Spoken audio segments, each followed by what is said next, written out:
Assalamualaikum warahmatullahi wabarakatuh. Apa kabar anak ustazah semua? Alhamdulillah, luar biasa, Allahu Akbar. Pada kesempatan pagi kali ini, ustazah akan melanjutkan pembelajaran kita masih di tema 3, subtema 3. Sebelum kita memulai pembelajaran kita, mari kita berdoa terlebih dahulu. Bismillahirrahmanirrahim. Rabbi zidni ilman warzuqni fahman. Amin amin ya robbal alamin. Untuk anak ustazah, siapkan buku dan alat tulis antum, terutama buku Bupena jilid 5A. Antum buka muatan IPS di tema 3 subtema 3 halaman 198, yaitu tentang pembangunan sosial budaya di Indonesia. Tahukah antum tentang pembangunan sosial budaya?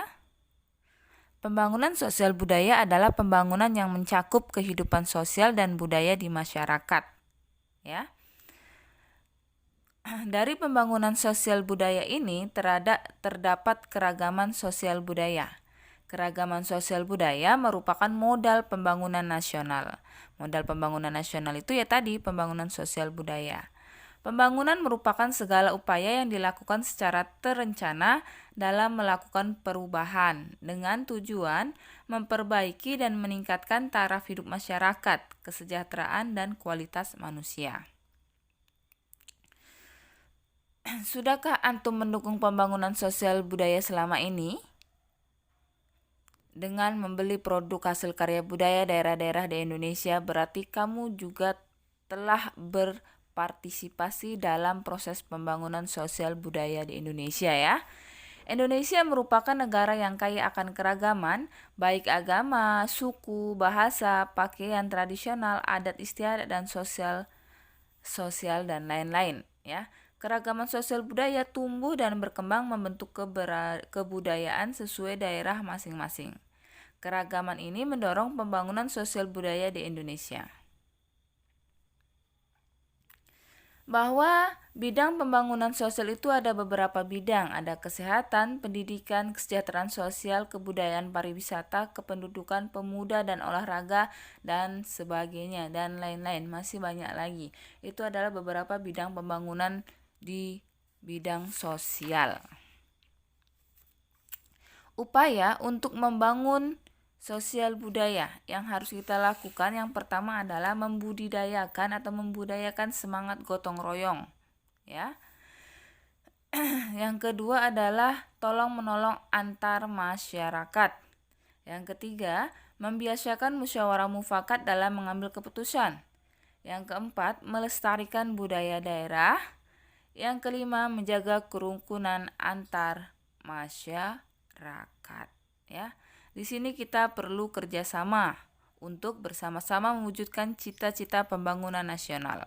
Ya, tadi cita-cita pembangunan nasional adalah menjadikan bangsa Indonesia sebagai bangsa yang maju dan sejahtera. Ya. Selanjutnya adalah manfaat keragaman sosial budaya. Ya. Yang pertama, menumbuhkan rasa nasionalisme sebagai identitas bangsa di mata internasional, memupuk sikap toleransi sehingga persatuan Indonesia tetap terjaga sebagai sumber pengetahuan dunia, dan menarik minat wisatawan asing untuk berkunjung ke Indonesia. Kemarin sudah Ustazah jelaskan beberapa manfaat keragaman, antara lain ya sebagai berikut, sudah Ustazah jelaskan satu persatu.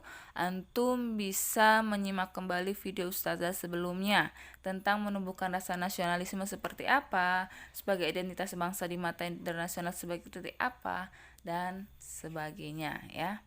Selanjutnya yaitu keberagaman yang memiliki bangsa Indonesia dapat mendukung pembangunan sosial budaya. Keberagaman memiliki peran yang sangat penting dalam menunjang terwujudnya pembangunan sosial budaya.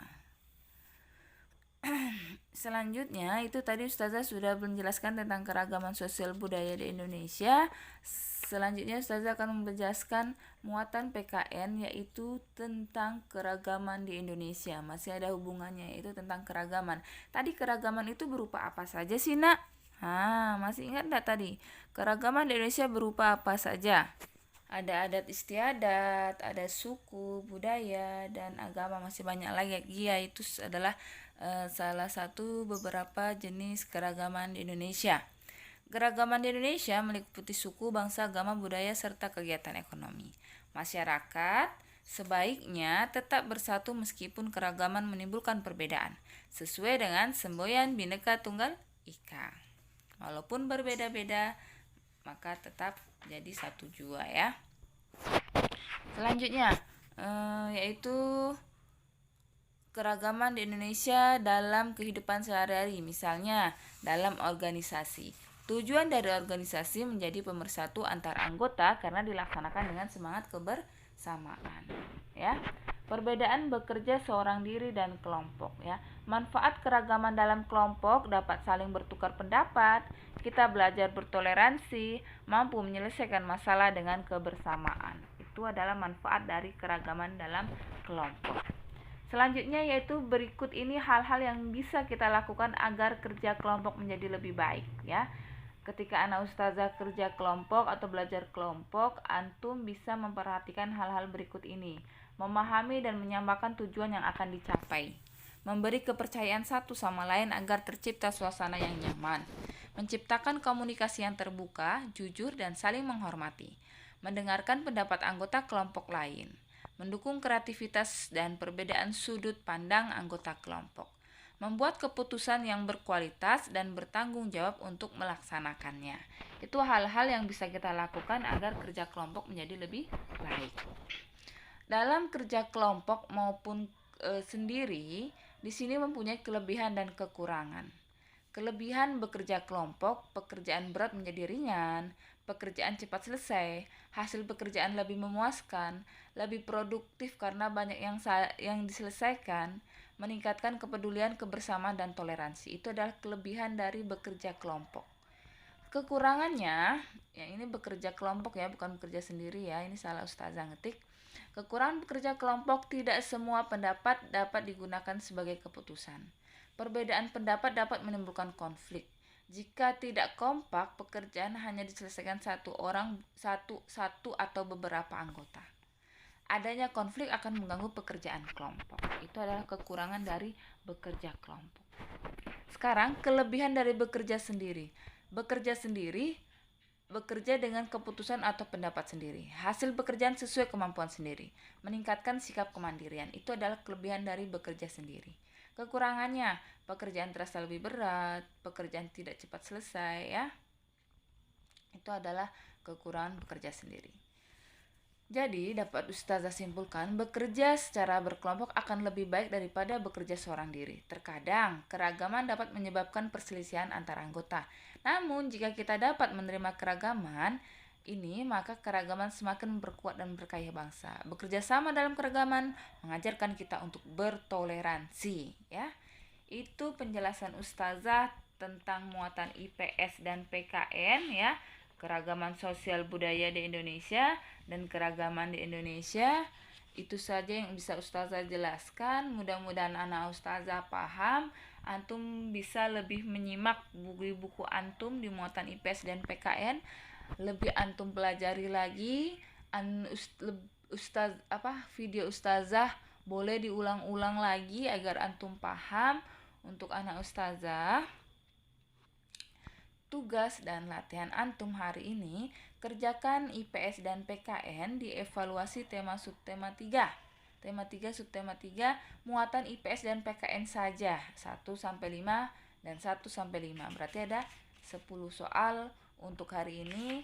Antum kerjakan di buku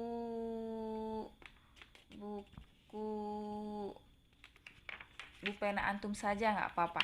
Kan di halaman 212 ada lembaran kosong. Kalau jawabannya tidak muat, tulis saja di situ. Fotokan yang jelas ya, Nak. Oke, itu saja yang bisa ustazah jelaskan. Ustazah akhiri dengan penutup majelis. Subhanakallahumma wa bihamdika, asyhadu alla ilaha illa anta, astaghfiruka wa atubu ilaik. Assalamualaikum warahmatullahi wabarakatuh.